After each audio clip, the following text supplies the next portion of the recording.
প্রিয় নেতা, বাংলাদেশের মাটি মানুষের প্রাণ, হোপ অফ বাংলাদেশ, অবিসংবাদিত প্রধানমন্ত্রী জনাব তারেক রহমানের পক্ষ থেকে অভিনন্দন।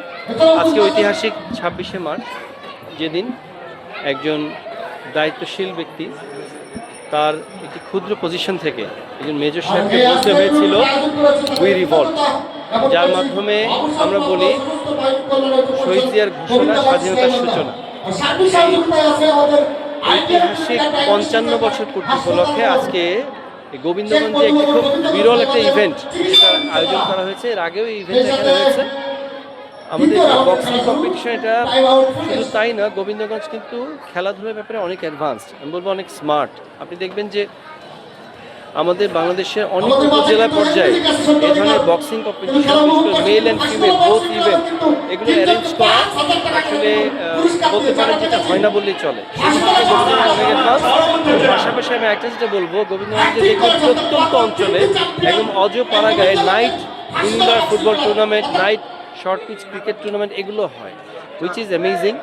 আমরা আলহামদুলিল্লাহ গোবিন্দগঞ্জ খেলাধুলার ব্যাপারে ক্রীড়াঙ্গনে অনেক স্মার্ট এবং অনেক প্রগতিশীল এবং আশাবাদী আমরা যে ইনশাল্লাহ যদি সঠিক পৃষ্ঠপোষকতা এবং সঠিক যদি তারা নার্চার করা হয়, তাহলে ইনশাল্লাহ আমাদের এখানে ক্রীড়াঙ্গনে মাদকের অপোজিট যে বিষয়টা আমরা বলি, মাদককে না বলুন, ক্রীড়াকে হা বলুন, আমরা ইনশাল্লাহ গোবিন্দগঞ্জে সেটা বাস্তবায়ন করা সম্ভব হবে ইনশাল্লাহ। আমরা নির্বাচনী প্রতিশ্রুতিতেও ছিল মাদকের ব্যাপারে জিরো টলারেন্স, এবং আমরা ক্রীড়াঙ্গনকে সামনে এগিয়ে নিয়ে যাব, নতুনভাবে আমরা এটাকে গড়বো ইনশাল্লাহ। তো যার ফলশ্রুতিতে আমাদের এখানে একটা ইনডোর স্টেডিয়ামেরও একটা কমিটমেন্ট ছিল, আমরা আশা করছি সেদিকে আমরা যেতে পারবো ইনশাল্লাহ। এবং এই যে মিনি স্টেডিয়ামটা দেখছেন, শহীদ জুয়েল রানা স্মৃতি যে মিনি স্টেডিয়াম, এটাকেও আমরা যে বাউন্ডারি এবং এখানকার যে ম্যানেজমেন্টের ব্যাপারে যে অপ্রতুলতা আছে, সেগুলো আমরা ইনশাল্লাহ অতি সত্বর এগুলো আমরা সমাধান করবো ইনশাল্লাহ। সবাই দোয়া করুন এবং সবাইকে আবারও স্বাধীনতা দিবসের শুভেচ্ছা জানিয়ে বিদায় নিচ্ছি। আসসালামু আলাইকুম।